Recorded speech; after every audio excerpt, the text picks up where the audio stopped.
کیا کروں ریشما، یہ آنسو رکتے نہیں۔ مجھے خوشی ہے کہ اللہ نے آپ کو سیدھے راستے پر چلا دیا۔ بیٹا، تم نے مجھے اتنی جلدی معاف کر دیا؟ میں نے تم پر اتنا ظلم کیا، کیا کیا نہیں کہا تمہیں، تمہارے کردار پر انگلی اٹھائی، حتیٰ کہ میں یہ تک بھول گئی کہ خدا کی لاٹھی بے آواز ہوتی ہے۔ کسی پر انگلی اٹھانے سے پہلے یہ سوچ لینا چاہیے کہ 4 انگلیاں ہماری طرف بھی ہوتی ہیں۔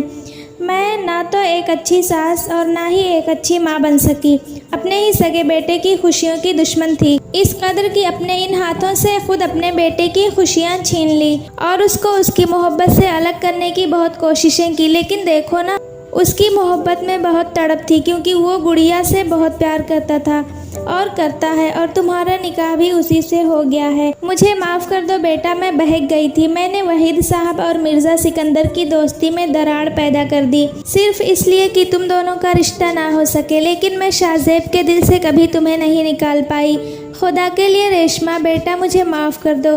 جیسے سبیحہ نے اپنے دونوں ہاتھ اس کے سامنے کیے، اس نے جلدی سے ان ہاتھوں کو تھام لیا۔ نہیں نہیں آنٹی، آپ ایسا مت کریں، اور رہی بات معافی کی تو میں نے آپ کو معاف کر دیا ہے۔ اگر میرا خدا اتنا رحیم و کریم ہے اور وہ چاہتا ہے کہ آپ درست راستے پر چلیں تو پھر میں کیسے آپ کو روک سکتی ہوں؟ آپ مجھ سے بڑی ہیں، ہاں، جو بھی غلطیاں ماضی میں ہوئیں ان کی تلافی تو کی جا سکتی ہے، اور مجھے یقین ہے امی، سب کچھ بھلا کر آپ پہلے جیسی ہو جائیں گی۔ یہ سنتے ہی سبیحہ پھوٹ پھوٹ کر رونے لگی اور اس نے بے اختیار ریشما کو اپنے سینے سے لگا لیا۔ میری بچی، تم بہت اچھی بیٹی ہو ریشما، آپ بھی بہت اچھی ہیں۔ ریشما کی آواز بھیگ گئی۔ خدا نے اسے اتنی خوشیوں سے نواز دیا۔ واقعی اللہ تعالیٰ بڑا نوازش والا ہے، جو اپنے بندے کو امتحان میں کامیابی پر بہت خوشیوں سے نوازتا ہے، اور آج اس نے مجھے میری زندگی کی ساری خوشیاں لٹا دیں۔ کچھ ماضی کی تلخیاں تھیں جو کبھی بھولی تو نہیں جا سکتی تھی، لیکن بھولنے کی کوشش تو کی جا سکتی تھی۔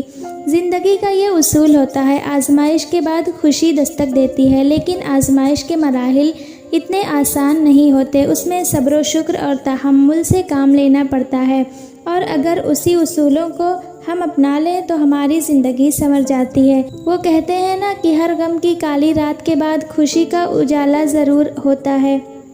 ہیلو مسز شاہ زیب۔ شاہ زیب پلیز ایسے چوروں کی طرح نہ ڈرایا کرو۔ کیوں، ڈر گئی تم؟ نہیں، میں تو نہیں ڈری، اس نے جوس کا گلاس پکڑتے ہوئے کہا۔ کہاں لے جا رہی ہو؟ آنٹی کو جوس دینا ہے۔ او اچھا، کیوں، کیا ہوا ہے؟ ہوا تو کچھ نہیں، پر شاید اب ہو جائے۔ کیا بات ہے؟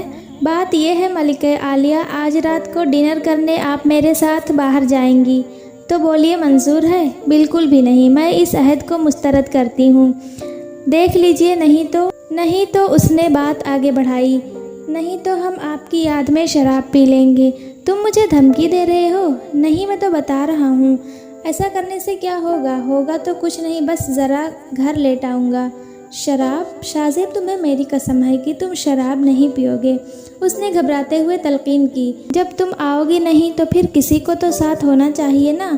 رات 9 بجے گاڑی میں تمہارا انتظار کروں گا، وہ یہ کہتے ہوئے چلا گیا۔ بلیک میلر کہیں کا، ریشما نے دبے ہوئے لہجے میں کہا اور سبیحہ کے کمرے میں چلی گئی۔ مجھے بہت خوشی ہو رہی ہے سبیحہ تمہارے اس فیصلے پر، میں نے تو تمہیں پہلے ہی کہا تھا کہ ریشما سے اچھی بیٹی اور بہو ہمارے شاہ زیب کے لیے کوئی نہیں، لیکن شاید تب تمہیں سمجھ نہیں آئی۔ تمہیں پتہ ہے میں نے جب پہلی دفعہ دیکھا تھا اسے تو مجھے اس میں وحید کا عکس نظر آیا تھا، عرفہ بہن کی تربیت، لیکن میں پہچان نہ پایا۔ چلو جو بھی ہو چکا، اب ہم نئے سرے سے زندگی کا آغاز کریں گے۔ وحید اگر اس دنیا میں ہوتا تو میں اس سے معافی مانگتا۔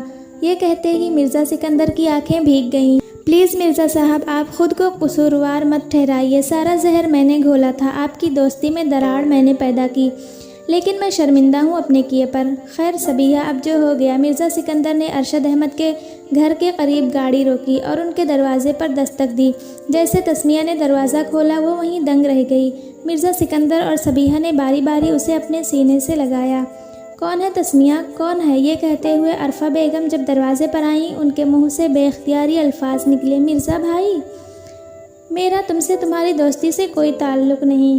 عرفہ کو ماضی کی ساری یادیں پھر سے تازہ ہونے لگیں، اس کی آنکھوں سے بے اختیار آنسو نکلے۔ آپ اندر آئیں۔ عرفہ، میں تم سے معافی مانگنے آئی ہوں۔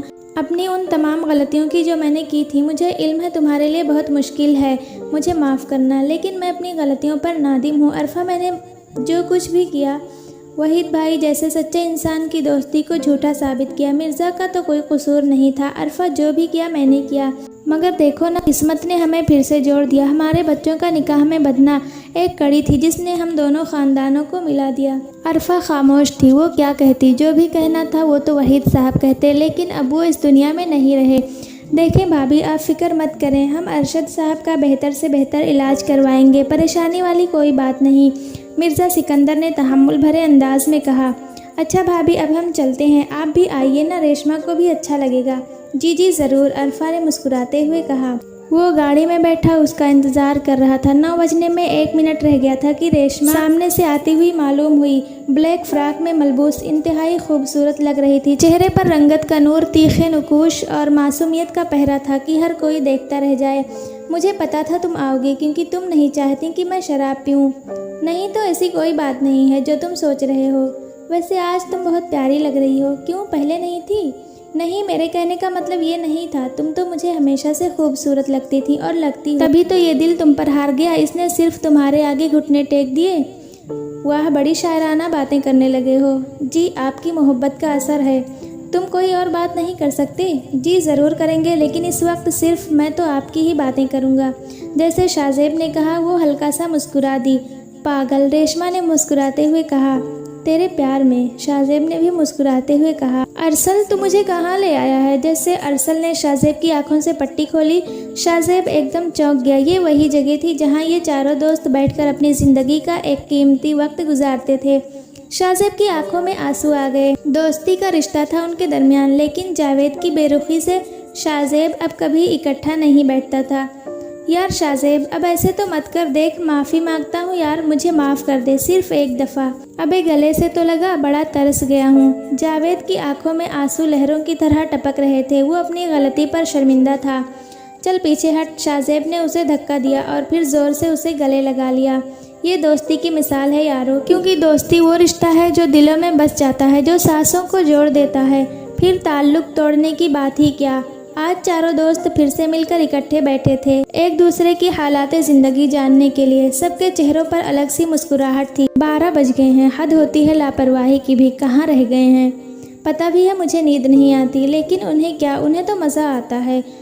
وہ مین دروازے کے قریب کھڑی بار بار چکر لگا رہی تھی اور بار بار گھڑی کی طرف دیکھتی۔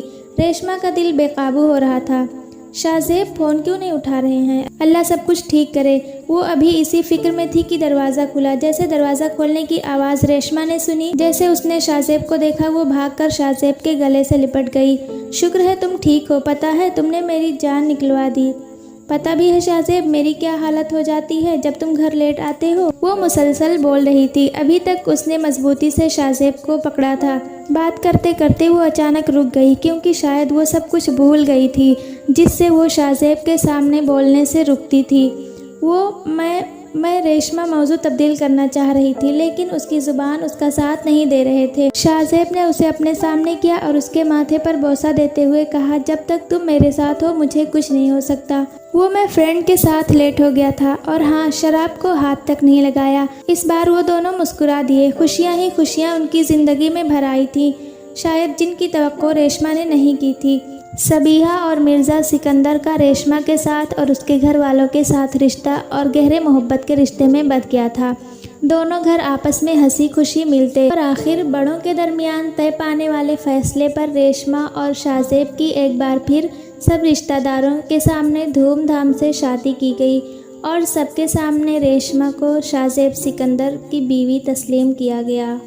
ویورز، اگر آپ کو یہ کہانی اچھی لگی تو لائک کرنا نہ بھولیں، اور مزید ایسی ہی کہانیوں کے لیے جڑے رہیے ہمارے چینل اسپیشل اردو اسٹوری سے۔